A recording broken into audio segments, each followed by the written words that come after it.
Buenas tardes, estamos en Crónica Digital analizando la semana política. Es día domingo, 27 de noviembre.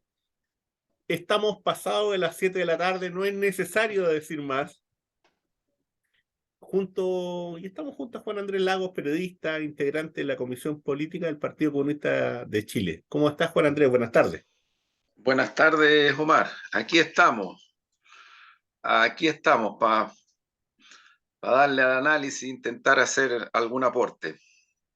Sí, pues yo sé que usted ha andado viajando por ahí en diferentes lados, Sí, y que después conversaremos de eso. bueno, ahí Partimos conversaremos. inicialmente con Súper, muy bien, un poema buenísimo. que yo creo que en estos momentos, insisto, a veces hay que volver atrás, hacer una vuelta atrás. Veterano del 86. El veterano del 86 no fue doblegado por el liceo intervenido, ni por los años de empleo mínimo, ni por las sesiones del cuartel Borgoño. Siguió firme con su vocación de tonto útil. Practicó todas las formas de lucha, incluyendo las del ring de 4 perillas. Votó no y esperó el resultado con su M16 bajo el brazo.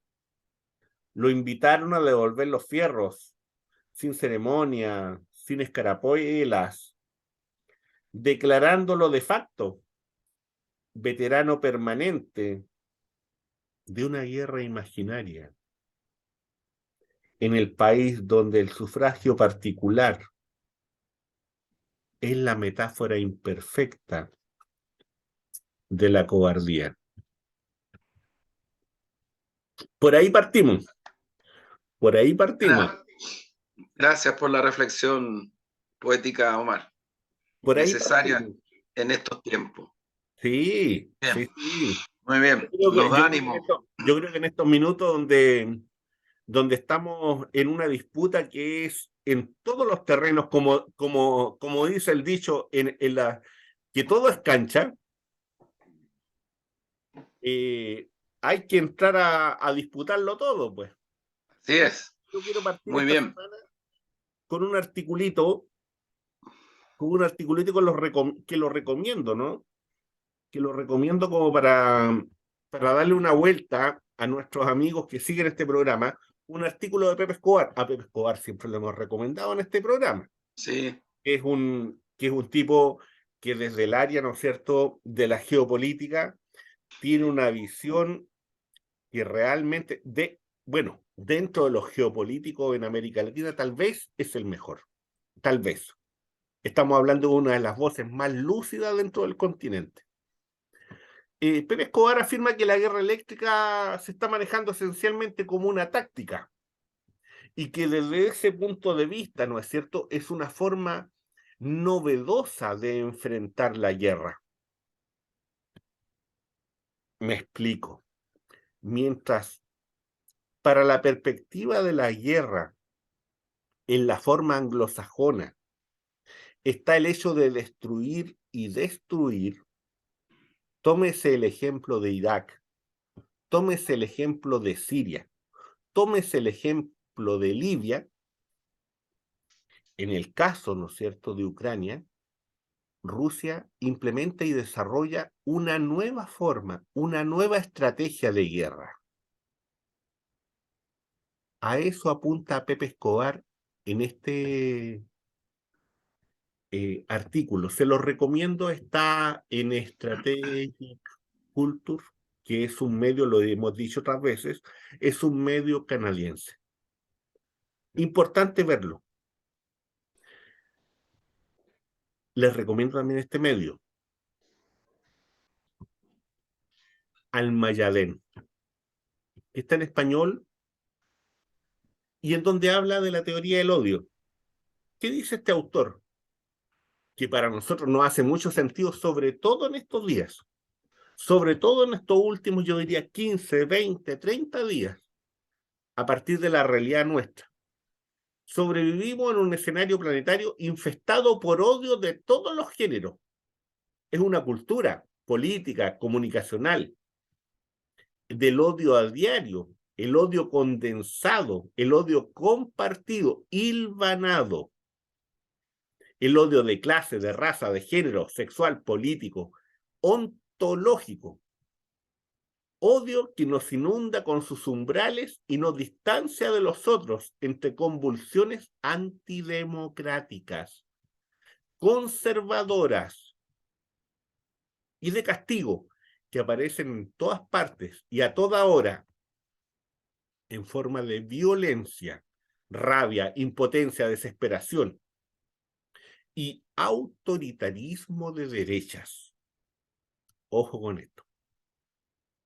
Ojo por lo que estamos viviendo hoy en Chile. Ojo por la asonada, conservadora, restauradora que estamos viviendo hoy en el país y que se vive en el Congreso de forma cultural, de forma social, en las redes, en diferentes lugares. El cónclave de conservadores y extremistas de derecha de Europa y Latinoamérica en Uruguay. Esta es una noticia, ¿no es cierto?, publicada por nuestro medio, Crónica Digital. Los invito a visitar Crónica Digital. La derecha se reúne en Uruguay. La derecha tiene una internacional. La derecha tiene brazos culturales, políticos, sociales. Es una cosa que las izquierdas tienen que aprender. Lo dejo ahí para la reflexión. Y finalmente, el mundo de izquierda progresista y revolucionario se despide con emoción de Pablo Milanés. ¿Cómo no recordar a Pablo Milanés? ¿Cómo no recordar el breve espacio que no estás? Y amo esta isla, soy del Caribe.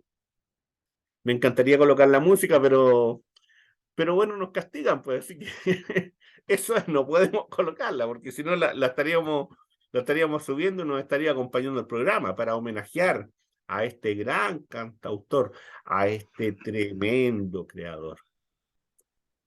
Y eso, pues, Juan Andrés, en una, en un, tratando de hacer una comprensión para no, Sí, sí. hay otro elemento nomás, lo que está ocurriendo en Perú, la situación que está ocurriendo en Colombia.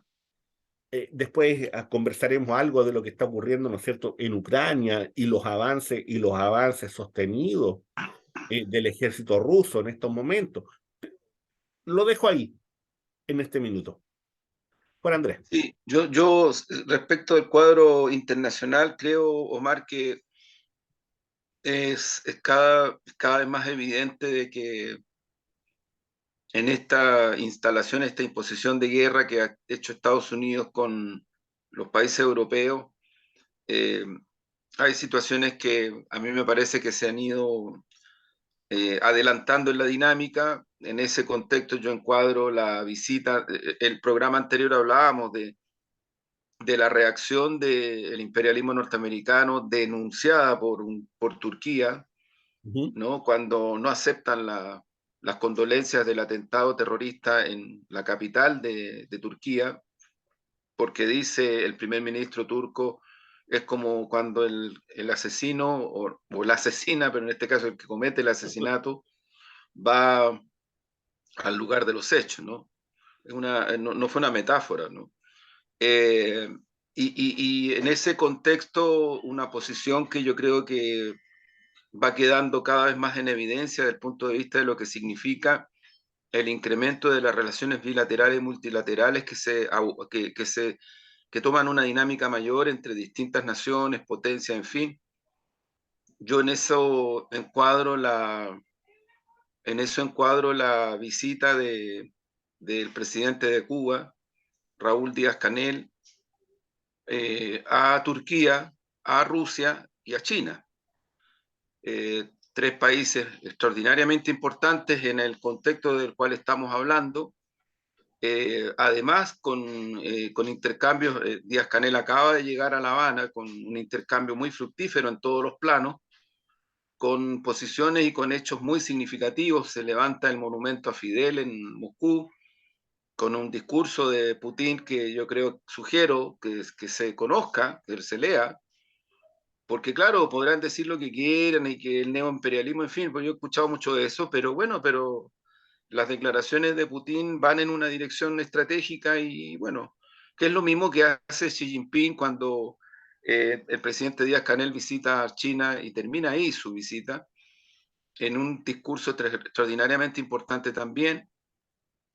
En fin, destaco esos hechos, destaco también que el golpismo cruceño, que siempre ha intentado dividir el territorio boliviano, Mm. sigue con su ofensiva, eh, no la oculta, y creo que eso es parte también de nuestra región, y toman más importancia, creo yo, hechos como la visita de nuestro presidente Boris a México, eh, la invitación que le hace el presidente chino a visitar China a nuestro presidente, porque creo que en ese contexto los temas de integración y los temas multilaterales adquieren una dinámica mucho mayor, en concreto, en torno al tema del litio, en torno al tema de los pactos y acuerdos multilaterales y bilaterales en relación a derechos humanos, en relación a migración, en relación a cooperación para enfrentar el crimen organizado, el narcotráfico, el lavado de dinero. Hay muchas cosas, la ruta del dinero, como lo ha señalado nuestra querida amiga y compañera Ana María Gasmuri, que tiene presentado un proyecto de ley en el Parlamento, ¿no? Para ir avanzando en la perspectiva de la ruta del dinero. Y yo creo que todos estos componentes en el cuadro internacional regional son súper importantes, muy significativos, porque por otro lado volvemos a tener antecedentes que nos indican, de acuerdo a la CEPAL y otros organismos internacionales, que lamentablemente en los meses que vienen la situación socioeconómica va a ser bastante peor y bastante dura. Entonces, claro, es muy distinto cuando tú logras en lo concreto enfrentar este tipo de situaciones con asuntos que te permiten la cooperación. Yo creo que una de las cosas que está rompiendo esa dureza inhumana que tienen algunos gobiernos europeos es que sus pueblos la están empezando a pasar recontra mal, por el tema del gas, por el tema de los alimentos, y que vienen producto de las sanciones a Rusia, las soberbias y violentas sanciones a Rusia, verdaderos bloqueos que terminaron con lo que había de cooperación económica concreta. Estamos hablando del gas, del petróleo, alimentación, estamos hablando de muchas cosas de ese tipo. Y por tanto también yo diría que se empiezan a levantar voces fuertes en Europa sobre la base del clamor que no han podido frenar ni nada, ni menos el Mundial de Fútbol, que siendo una fiesta mundial planetaria, este tipo de situaciones siguen siendo muy fuertes y muy vigentes. Yo en ese contexto me quedo para poder aterrizar al cuadro chileno que tiene las características que tiene, ¿no? Yo digo de frentón nomás, un paro conspirativo que lo que busca es un boicot político, que habría que investigar claramente cuál es el financiamiento, claramente cuál es el financiamiento, quiénes financian este paro, eh, que sin duda es un paro que va en la dirección de provocar problemas en la alimentación, en la distribución, en el transporte, en el tránsito, ni más ni menos, en todas estas cosas. Y que incluso grandes empresarios y empresarios medianos, pequeña y mediana empresa, ¿no? Yo he conversado con feriantes, con pequeña y mediana empresa, alertan y advierten que ya se están produciendo problemas fuertes y serios de desabastecimiento y de la cadena, ¿no? La cadena que significa esto. Lo mismo está pasando con el tránsito. Y bueno, hemos sabido en estas horas de la declaración del subsecretario del Interior, Manuel Monsalve, que era señalado que, bueno, el gobierno no va a tomar medidas que van ¿cómo decirlo?, más que en beneficio, que son presionadas por un sector de los camioneros que tienen que ver con cuestiones de un sector privado, que significaría todavía disminuir recursos públicos que están asignados a gestión de políticas públicas para las mayorías nacionales, en donde estamos en una situación nada de fácil,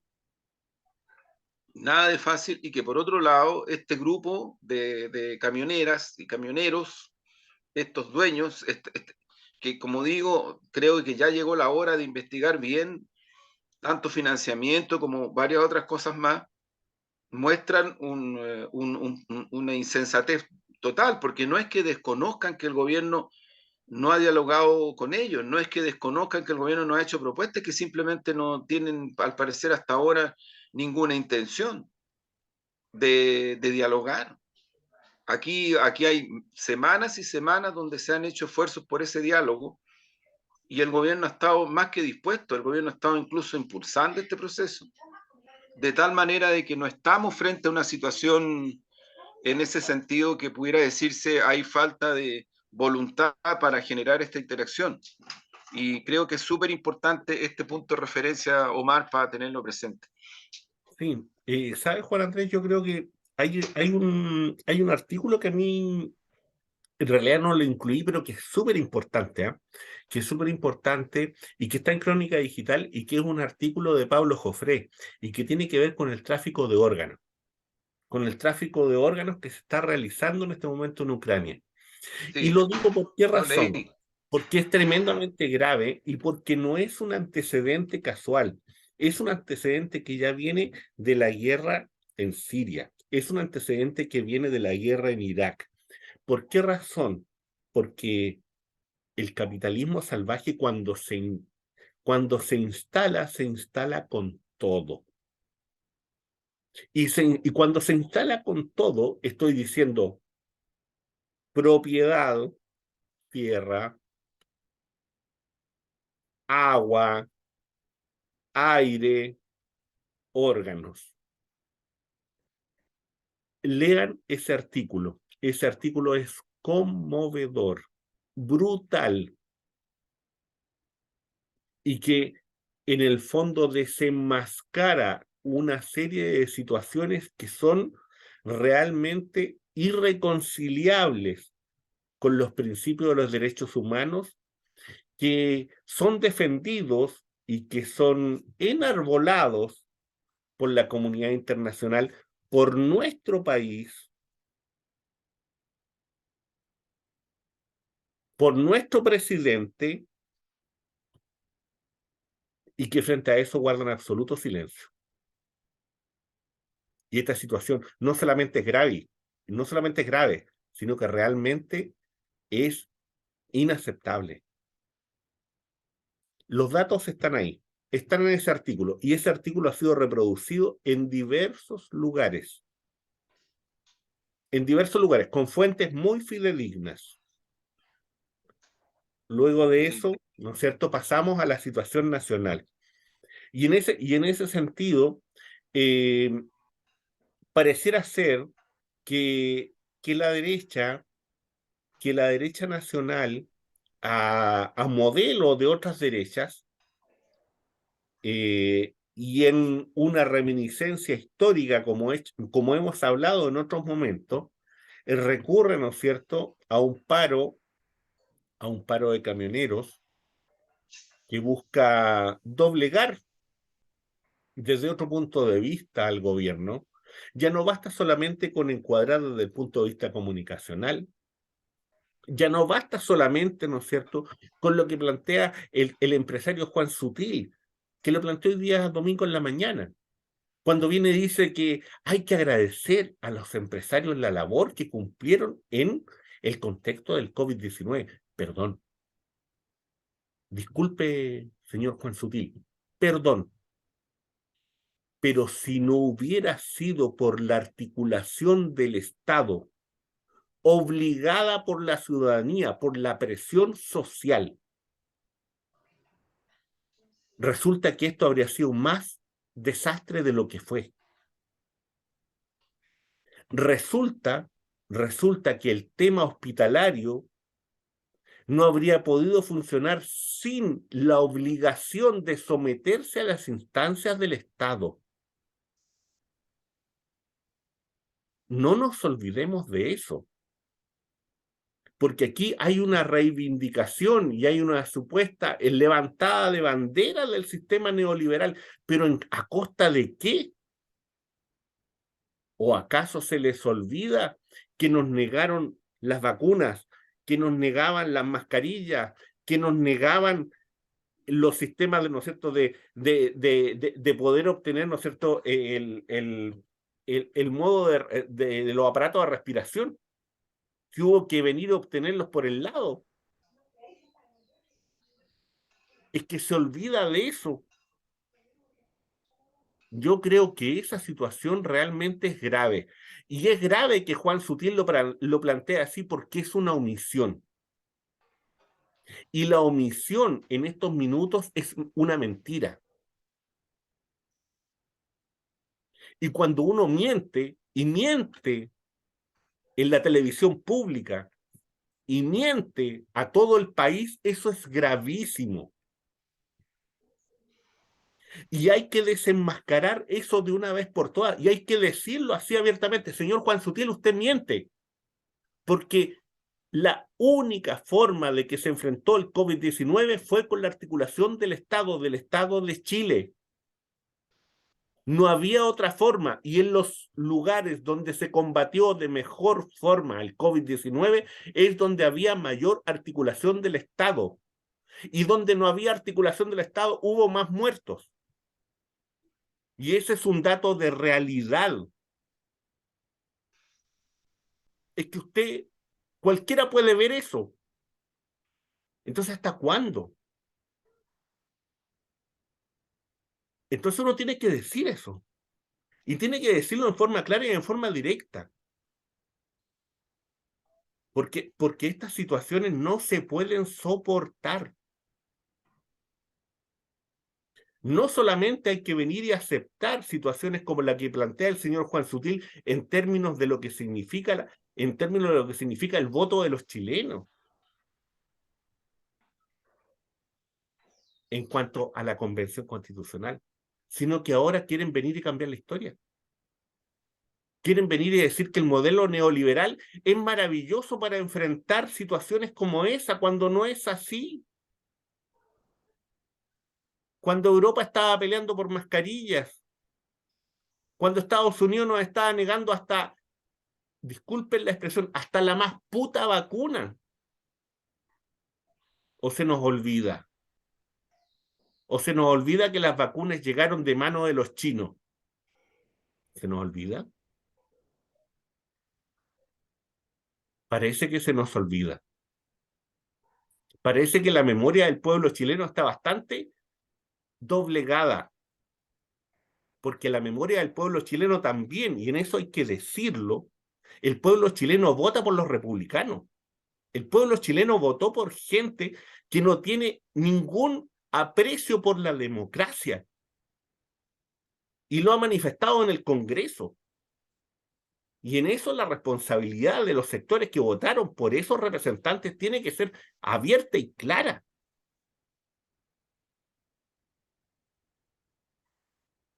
Si en esto no podemos ocultar, y no se trata de acusar de neofascismo ni de nada, sino que el Congreso es la expresión del pueblo de Chile.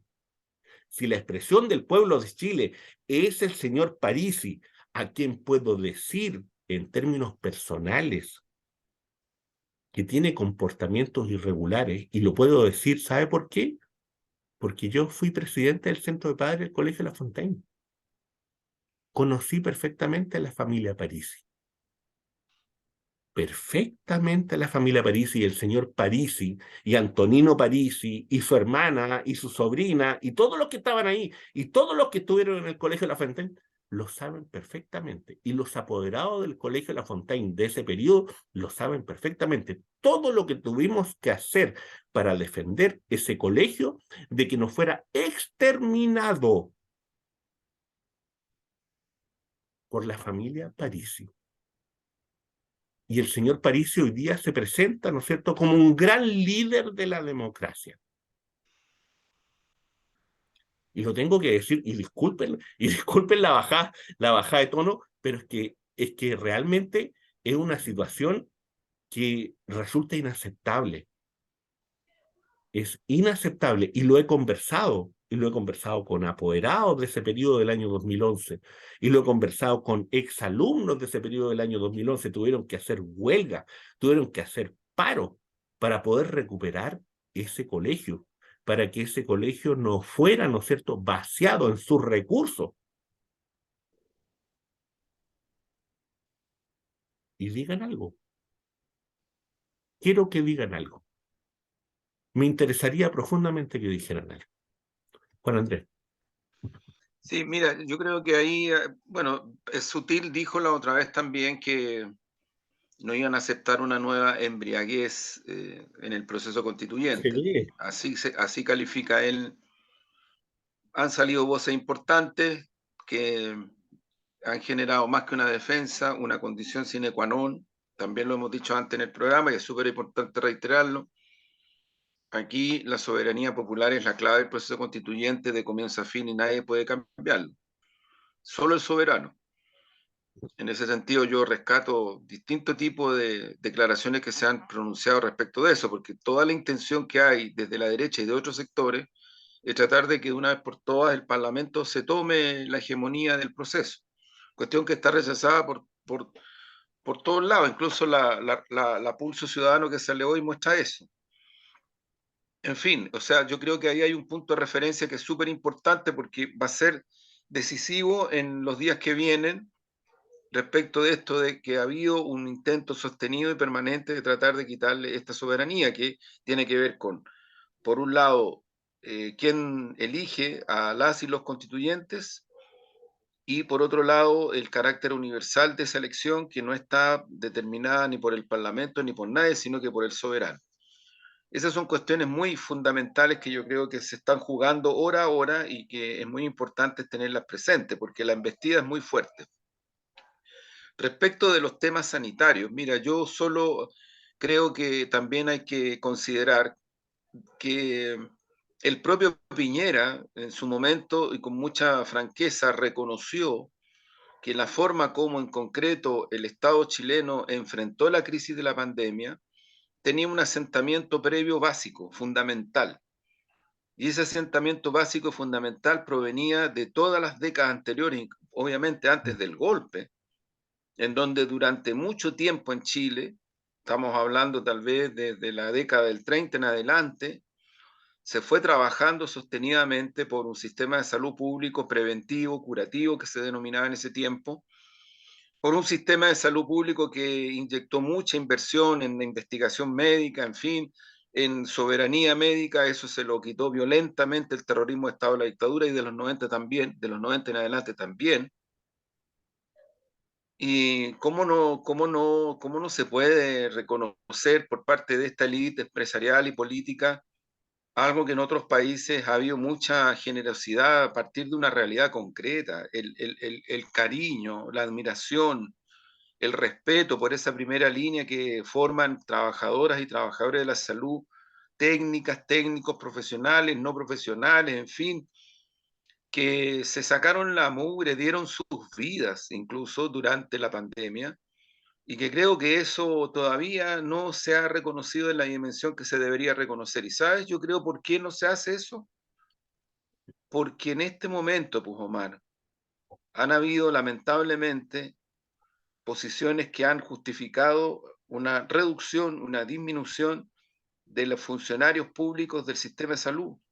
sí, es que es muy grave. Eh, y por otro lado, un presupuesto de salud paupérrimo que los distintos gremios de la salud, trabajadoras y trabajadores, han cuestionado y han hecho una propuesta distinta, porque lamentablemente el inhumano neoliberalismo que tenemos en nuestro país, que ha sido administrado, yo estoy hablando de los 90 en adelante, ni siquiera para Ujú. atrás, ha puesto como cuestiones naturalizadas este tipo de asuntos. O sea, finalmente cuando se producen crisis, entre comillas, que las produce el propio capitalismo salvaje, el neoliberalismo, quienes pagan son la disminución presupuestaria en políticas públicas en salud, en educación, en vivienda, en fin, salarios, qué decir.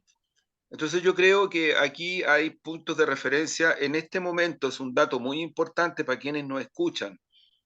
Es muy importante el proceso de negociación donde está instalada la mesa del sector público con la CUT y con el gobierno. Y ahí es muy importante porque ahí se están jugando este tipo de cuestiones, las que estamos hablando aquí. se están jugando los temas salariales que además inciden en los salarios de todas las trabajadoras y trabajadores de Chile, no solamente los del sector público. Se están jugando cuestiones muy fundamentales para efectos de cómo el Estado chileno tiene que enfrentar este tipo de situaciones que después van a ir al Parlamento. Y ahí en el Parlamento también se va a producir una situación, porque lo que tú decías es cierto. O sea, hoy día, cuando se está quitando de comisiones, intentaron quitar de la presidencia de la Comisión de Derechos Humanos a Lorena Pizarro y no lo lograron, pero sí lo lograron en una comisión encabezada por el Sí, diputado Manucheri, sí, y van por otras comisiones, ¿no? Van por la comisión donde está como presidenta la diputada Carol Cariolo, que ya vimos lo que ocurrió, la embestida antidemocrática que se sí. produjo contra el Partido Comunista y ella, por cierto, en el tema de la presidencia de la Cámara. Y hay varias comisiones más, o sea, todo esto que estamos hablando es una interacción de situaciones que están en el mismo proceso. En ese contexto hay que ubicar el paro de camioneros, no fuera de este contexto. Aquí hay todo un intento que va por distintos lados en términos de disminuir las políticas públicas, frenar las reformas, producir golpes contundentes a la gobernabilidad, disminuir la presencia que todavía ya es disminuida de la soberanía popular en la concreción de esa soberanía, que no solamente son las elecciones cada cierto tiempo, sino que también son todas las cuestiones que hacen referencia a las definiciones de políticas públicas en los distintos planos. Yo también en ese contexto ubico concretamente las negociaciones de la mesa del sector público con el gobierno y la CUT, que es parte de esa mesa, y que creo que muchos medios hegemónicos simplemente ni siquiera informan de eso, siendo tan importante para millones y millones de trabajadores y trabajadoras y millones de familias, como si esos no fueran temas de relevancia social, porque el problema que tenemos en Chile, lo hemos dicho otras veces, es que las definiciones de lo importante socialmente las ponen otras y otros que en verdad excluyen las cuestiones más fundamentales y colocan las cuestiones más importantes desde el punto de vista de lo que... Y digo con la direccionalidad de mensaje que la ponen. Yo en ese contexto coloco también la posición que ha adoptado el gobierno en la última declaración, ahora, hoy día, de Manuel Monsalve respecto del tema de las conversaciones con estos sectores, y en particular con la demanda de los camioneros del norte que se llaman, y que simplemente en una cosa directa y clara se ha planteado que no se va a aceptar porque daña el patrimonio público, daña los recursos que ya son escasos, daña el hecho de que incluso el gobierno dijo, nosotros nos proponemos ser mediadores con la Confederación de Transporte, que es un organismo que agrupa a sectores privados, que se entienda bien.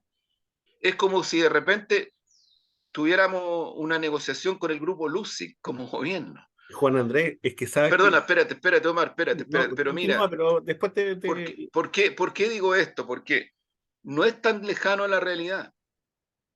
Lo que pasa es que cuando Máximo Pacheco, actual presidente de Codelco, dijo hace unos años atrás que la economía chilena, la real, está controlada en un 75% por los grupos privados, eso también es el Estado. O sea, en Chile no existe un Estado que no opera en función de un gran sector privado, opera en función de ese sector privado. Y opera en la educación, y opera en la salud, y opera en todo. Por eso es que al final la causa de las causas respecto de la situación en que están los colegios públicos, los liceos emblemáticos, que se le llama, que es desastrosa. Por eso es que lo que pasa con muchos colegios, con la calidad de la educación, por eso lo que pasa con el sistema de salud público, la causa de las causas es esta.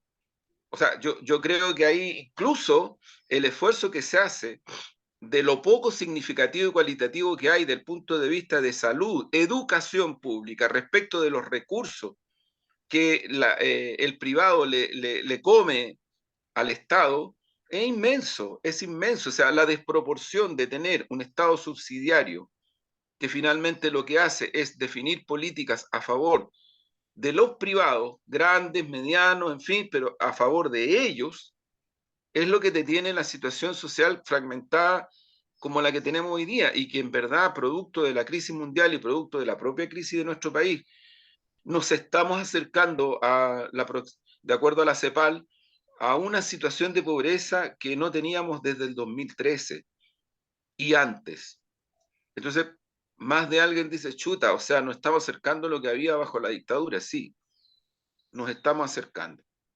Entonces, esas son las cuestiones que yo diría que parece que ni los empresarios del norte, ni el señor Sutil, ni muchas otras y otros consideran cuando hablan de bien común como si el bien común lo representara el negocio de la AFP, lo representara el negocio de la educación, lo representara el negocio de la salud, Y un lo concepto ideológico del representara bien común, el ¿cierto? negocio del transporte, porque es un negocio en un Sí. país donde tú tienes dos pistas, con lo largo que es Chile, tienes dos pistas y no tienes más, concesionadas, Además, muchas de ellas concesionadas. Entonces, claro, empecemos a mirar las causas de las causas y vamos a ver que es necesario apurar el tranco en esa dirección.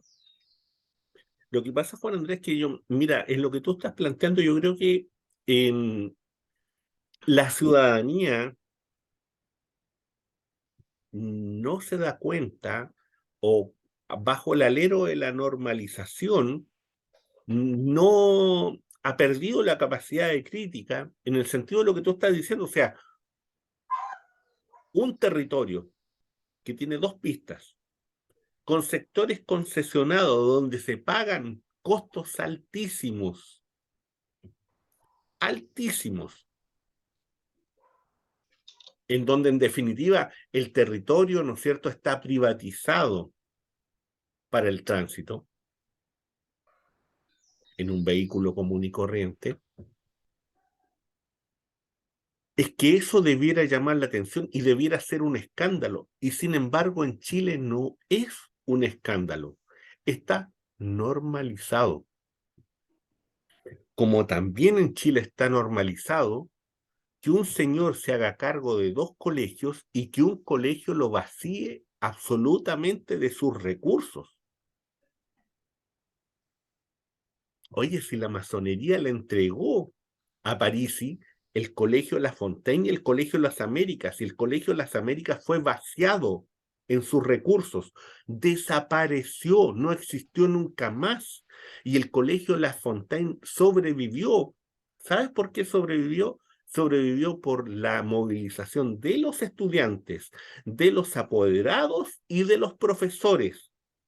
A partir de eso, la masonería congeló y canceló el contrato que se le entregó al señor Parisi.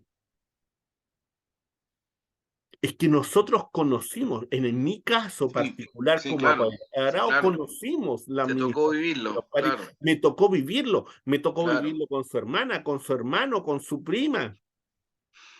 Oye, si nos quisieron imponer una presidenta de centro, como una presidenta de centro de padres denunciada, impuesta a dedo. Y eso, los que vivimos ese periodo, lo sabemos de lo que estamos hablando. Si Claro, no estamos claro, no inventando están nada, especulando, claro, no sin estamos duda. especulando nada, si son datos de la realidad. Realidad, claro. Entonces, ¿qué es lo que pasa? Aquí hay actitudes, aquí hay formas de accionar desde el punto de vista del negocio, desde el punto de vista político y social, que son gravísimas, es que son gravísimas. Sí, claro, sin duda, Y porque entonces, claro, ¿qué es lo son, que pasa? Y entonces, ¿qué es lo sí, que pues, pasa? Que la ciudadanía legitima a este tipo de personajes, como legitimó a Piñera, por cierto. Si Piñera, ¿qué es lo que hizo? Desbancó al Banco Talca, por favor. Si eso fue lo que hizo. pero ahí, Omar, ahí permíteme, mira, yo ahí instalo una reflexión que yo creo Sí, que también la tenemos que hacer hacia sí, nuestro sector ampliamente. por supuesto. Porque, mira, aquí ocurrió un hecho también que yo creo que, salvo en las redes y salvo en algunos Mm, espacios, pero los medios hegemónicos no lo van a tomar ni lo tomaron hasta ahora. Aquí, así como nosotros tuvimos el otro día al secretario general del Partido Comunista de Chile, Lautaro Carmona, que nos contó directamente de que en La Habana se reunieron los partidos comunistas del mundo. Ahí estaba el PC ruso, el PC griego, el PC Sí, turco, el no, chileno, por cierto, en fin, no salió en ninguna parte. el PC, ninguna parte, el PC chino, el Partido Comunista Sí, de China, que estaba terminando un congreso, en fin. Bueno, y se debatió, porque, y se debate no poco, y hubieron informes, y hubo análisis, y hubo un documento final, ¿no? Hubo un documento final. Por eso, en el contexto de cómo se están reordenando y se mueven las fuerzas, es muy importante tener, a lo menos tratar de tener la información. Nosotros hacemos aporte, por eso yo valoro mucho lo que tú haces siempre al comienzo del programa. Y otros programas que yo también los recomiendo, que tú haces cuando entrevistas a otras personas que hablan de todas estas cosas también, que es muy importante, porque no las vamos a encontrar ni en las redes, ni las vamos a, menos en los medios hegemónicos de este país, y tampoco los vamos a encontrar en otros medios, porque las cosas son como son nomás. O sea, hay una cierta insularidad un poquito reducida. sí, Pero ¿qué quiero decir con esto? Que en la semana que está terminando, o sea, que terminó, si no me equivoco, se produjo también una reunión del Foro de Sao Paulo en Venezuela. sí. Una reunión muy importante, que obviamente aquí hay sectores que criminalizan al Foro de Sao Paulo como si lo definen como la diabólica izquierda latinoamericana, versus otras izquierdas que son como izquierdas amables. En fin, ahí viene el trabajo que saben hacer, y que lamentablemente algunas y algunos de nuestro sector se lo creen, lamentablemente. La izquierda compatible.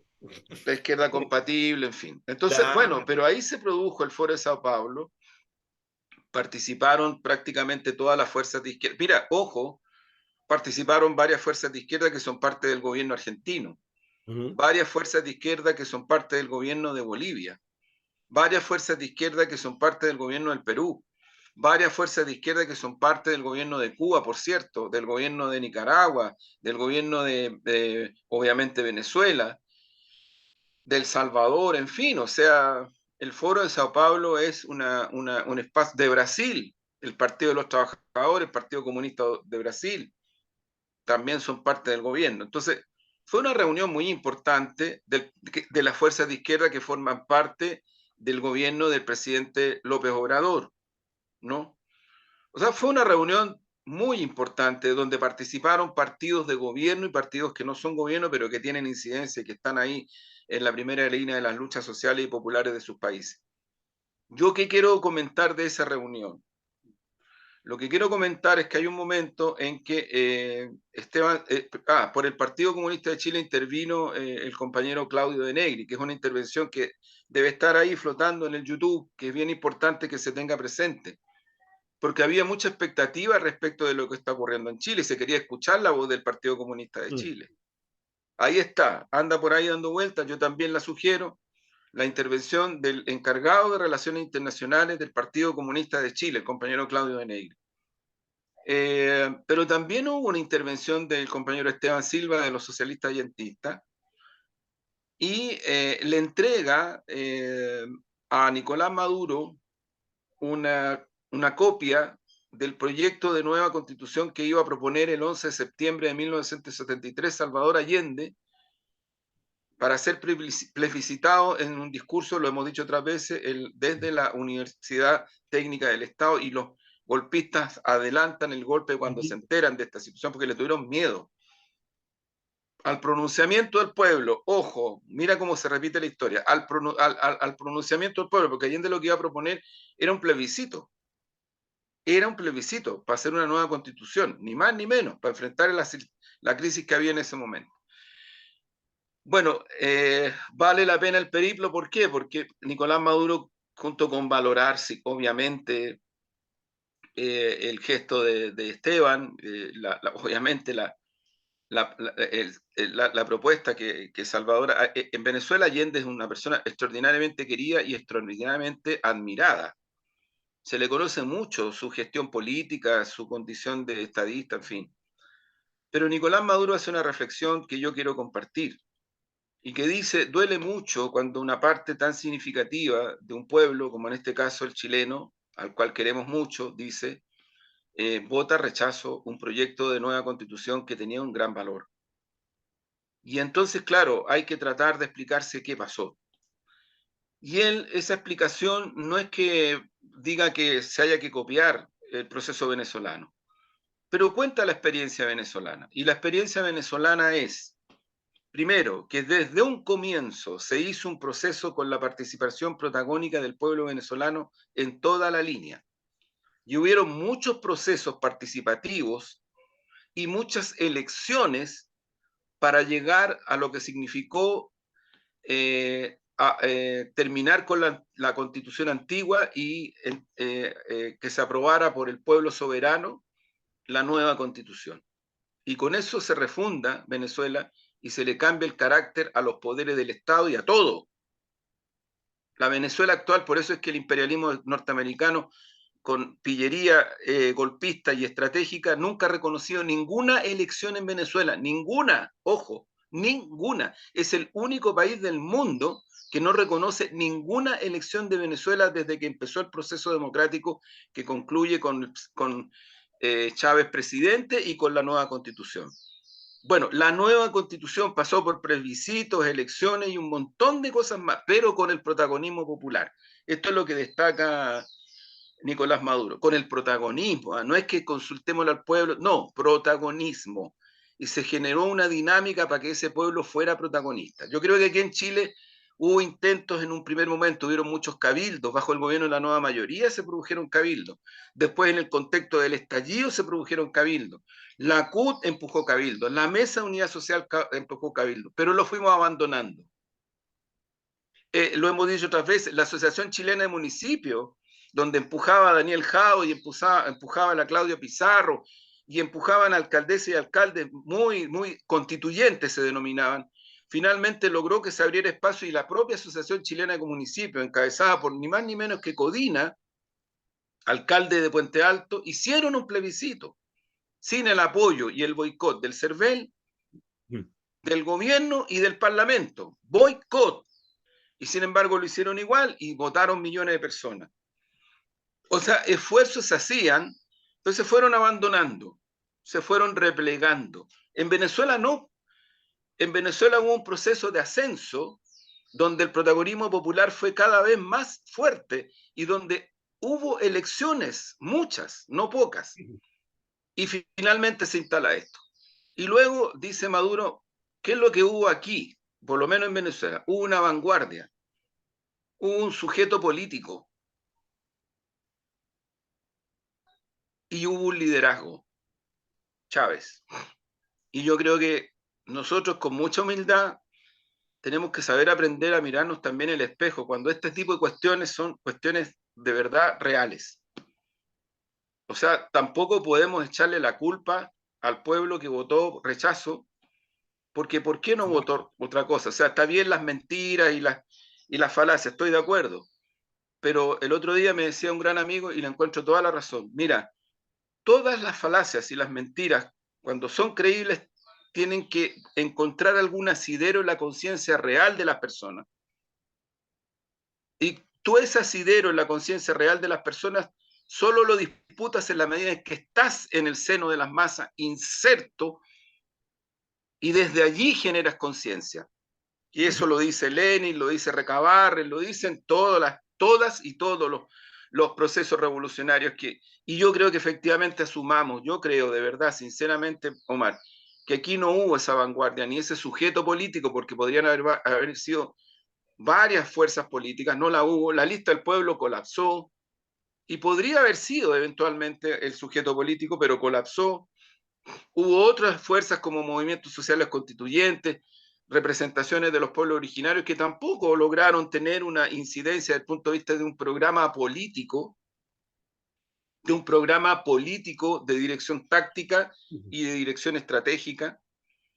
Organizaciones sociales tan importantes como la Mesa de la Unidad Social se fue deteriorando y yo creo que hay que meter en el análisis este tipo de cosas porque yo en ese sentido le encuentro razón a Nicolás Maduro. O ¿Sí? sea, si hay algo que en Venezuela logró lo que ha logrado, no es que a punta de violación a los derechos humanos, como dice la derecha y otros más, que es muy doloroso escucharlo, En Venezuela se ha logrado lo que se ha logrado, eso no es verdad.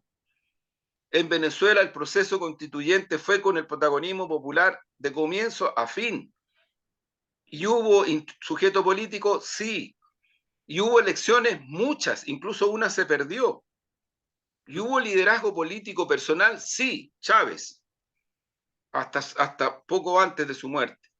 Entonces yo creo que también nosotros tenemos que mirar un poco las ausencias de cuestiones que son cruciales en momentos tan decisivos, porque todavía tenemos tiempo de que efectivamente en Chile podamos revertir estos procesos y darles la impronta que significa detener esta ofensiva que tú has descrito de la derecha y por otro lado pasar nosotros a la ofensiva en la construcción de un programa de gobierno que está ahí, que está en curso, un programa político y un protagonismo social que necesitamos, pero de verdad que lo necesitamos mucho más de lo que hay hoy día. Yo le escuché la intervención al presidente Boris en México respecto a este punto y le encuentro toda la razón. Y no esperemos que el presidente haga no sé, o sea, no, pues, o sea, los partidos, los movimientos sociales, los ministerios, los territorios, los municipios, tenemos que empujar en la dirección de que el protagonismo social no dejen de, o sea, porque nos tienen bien acorralados. Pero por supuesto que nos tienen muy acorralados. Pues. Sí, Si eso es así, ¿sabes, Juan Andrés? Mira, yo les recomiendo porque Crónica Digital no es un medio, ¿no es cierto?, que se esté mirando el ombligo todo el día.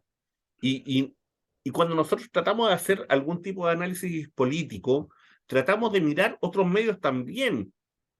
Tratamos de mirar otros medios también. Yo les recomiendo el medio canariassemanal.org y les recomiendo el artículo de Tita Barahona. Búsquenlo, el artículo de Tita Barahona que se llama La consolidación de la izquierda compatible. Búsquenlo así, la consolidación de la izquierda compatible. ¿Por qué razón? Porque en la descripción que ella hace de las situaciones de contradicción de la izquierda española desde el 89 en adelante, ustedes pueden encontrar puentes de comunicación con lo que ocurrió en Chile.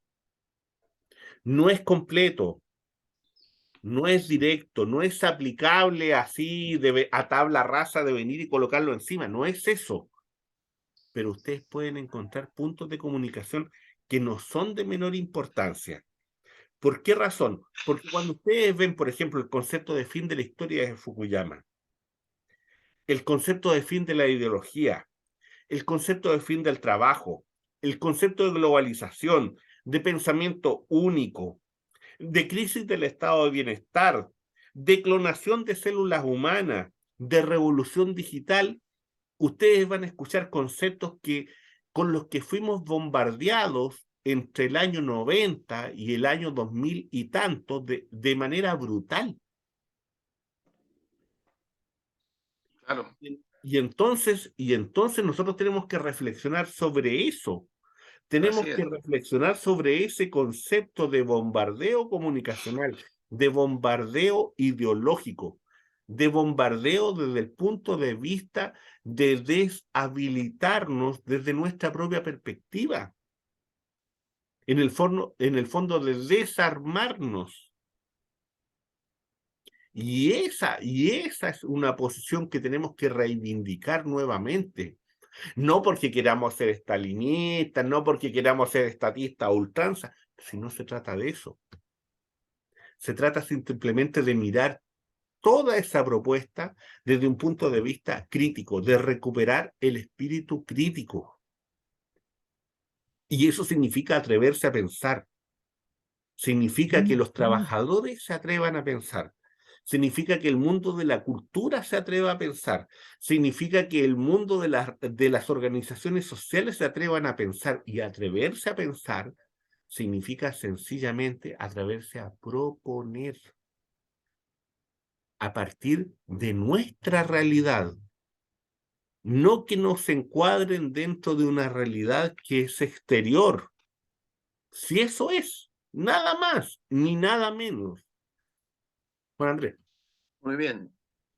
Muy bien, no estoy de acuerdo. Mira, yo creo que, insisto en este punto, no es que uno quiera, sino que uno lo que percibe es que muchas cosas se han adelantado, han tomado un sentido de mayor urgencia.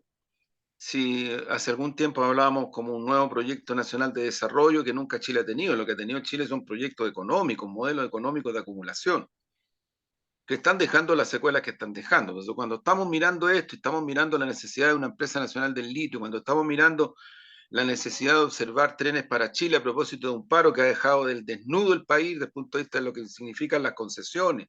Por cierto, Fíjate, cuando estamos viendo de que un paro de esta dimensión, ¿eh? Porque ni siquiera es una dimensión tan grande, hasta los grandes productores de alimentos, distribuidores de alimentos, hasta los medianos y los pequeños están alegando.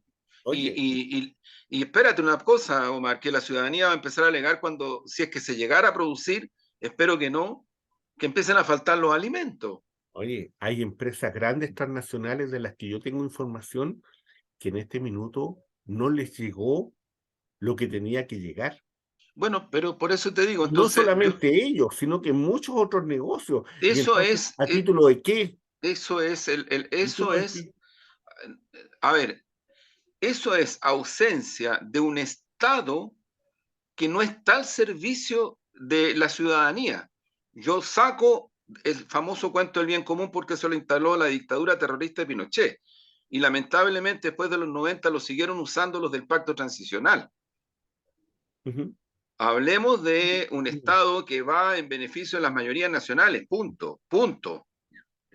Porque si no nos enredamos y si no empezamos a mirar que el, pacto, que el bien común lo representa Lux y lo representa el COPEC, lo representa la Shell, en fin, pues, o sea, pero fíjate que incluso ellos mismos, a partir de una situación concreta como la que se está produciendo, levantan la voz.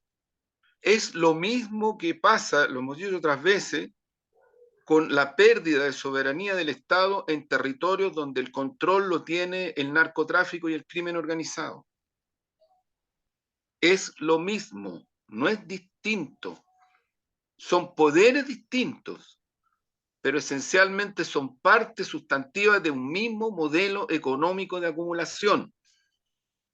O sea, el narcotráfico tiene que ver con un Estado debilitado, desmantelado, donde el negocio del lavado de dinero es muy potente, pero demasiado potente, donde el negocio del control territorial a partir de bandas organizadas de adolescentes que están en una situación trágica, eso es. Es lo mismo cuando los trabajadoras y trabajadores de la salud en este momento en la región metropolitana, a lo menos en 4 hospitales públicos están reclamando porque hay situaciones gravísimas que no pueden seguir como están.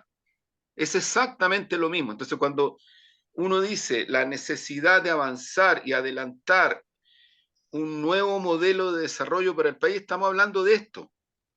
No estamos hablando de que si se hizo en Harvard, si se va a hacer en Princeton, si se va a hacer en Cambridge. No, no estamos hablando de eso. No quiero ofender a nadie, al contrario. Estoy hablando de pensamiento propio que requiere más o menos un poco desde el punto de vista económico, el que ha desarrollado mucho todo aquello. Son varios, ¿eh? Pero yo destaco entre ellos a Ricardo Frank Davis, que tiene varios libros sobre esto, de cómo transitar desde un modelo de acumulación económica estrictamente y brutalmente especulativo y financiero hacia un modelo de productividad económica donde el capital financiero se coloca en parte, a lo menos, al servicio de esta reactivación. Y eso lo necesitamos ahora, no lo necesitamos mañana. En fin, ahí me quedo, Omar.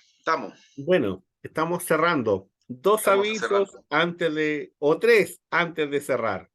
Dale. Primer aviso, visite Crónica Digital, Huérfanos con Maturana. Esquina, ahí en la esquinita, ¿no? En la Plaza Brasil. Segundo aviso, Sociedad de Escritores de Chile, Almirante Simpson 7, Metro Baquedano, día martes 29 de noviembre. Voces Indomables. Ana Akhmatova y Marina Tesvetaeva. ¿Quiénes exponen? Ana Prigarina, que es doctora en filosofía, en filología, profesora, ¿no es cierto?, rusa. ¿Y quién habla? Omar Sy, escritor y bla, bla, bla, bla. Consulta, ¿qué van a hacer en esa exposición? En ¿Cuáles esa son los exposición más? lo que va a haber es una presentación sobre ambas poetas Ya, ya, rusas del periodo de la ex Unión de Repúblicas Socialistas Soviéticas, ya. que por cierto no eran de las más queridas, No, me hay que imagino. decirlo también, Sí, hay que claro. decirlo Sí, también y hay que exponerlo dentro de su contexto, pero además dos grandes poetas mujeres, grandes, de verdad grandes, sí, y que sí. es necesario conocerla y que es un ciclo, y que es un ciclo de charlas que se ha venido haciendo desde hace un tiempo entre la Sociedad de Escritores de Chile y el Centro de Cultura Ruso, donde trabajamos a Bulgakov, Dostoyevsky, y ahora trabajamos a estas dos poetas mujeres. Entonces la invitación es abierta, ustedes pueden llegar e ir, y bueno, y participar de esta actividad que yo creo que es sumamente importante. Sí, Y el tercer aviso, que es para los medios de comunicación chilenos, es la Federación Rusa avanza. Kilómetro a kilómetro avanza. Y ustedes están en silencio, porque ustedes están en la política anglosajona. Están repitiendo CNN, están repitiendo a los medios que son, ¿no es cierto?, la propaganda. Y de aquí a finales de diciembre van a tener que contradecirse. Así como se los dije hace 2 semanas atrás, se lo estoy diciendo. A finales de diciembre van a tener que contradecirse. Nada más. Y sí. hasta ahí Ahora, llegamos. mira, yo ahí remarco nomás el portal Crónica Digital. Me parece súper ¿Sí? interesante y necesario. Creo que tiene una pluralidad y una diversidad de miradas de análisis que aportan mucho, que generan una construcción de conocimiento muy interesante, que es bastante significativo y que es una necesidad, me permito decirlo así, es una necesidad porque la diversidad no necesariamente significa pluralismo. No, no. En Chile tenemos una aparente diversidad que es línea de mensaje común de prácticamente todos los medios de canales abiertos, que Correcto. decir la prensa escrita. O sea, el papel que ha jugado el Mercurio de Valparaíso y algunas cámaras de comercio de estimular el bloqueo de carretera, esto es impresionante. ¿Eh? Sí, Con un ataque planificado, sistemático y directo a la delegada presidencial de la quinta región. Es sí, impresionante, o sea, es así es. cuestión de que miren los titulares, miren las notas de información y se van a dar cuenta que nosotros no estamos exagerando. Es una cuestión bien fuerte. Y ojo que no es primera vez, ni va a ser la última, que el Mercurio juega ese papel en Chile. O sea, está claro. Sí, así es. Un gusto. Bueno, Suscríbanse al canal. Si les gusta, aprieten me gusta, porque todo eso nos ayuda. Y si tienen críticas y si tienen por preguntas, bueno, supuesto, bienvenidas expónganlo ahí. sean, muy bienvenidas Todo sean. eso, bienvenido sea. Un Así es. abrazo, que estén muy bien. Un abrazo, nos vemos. Chao, chao. Chao, chao.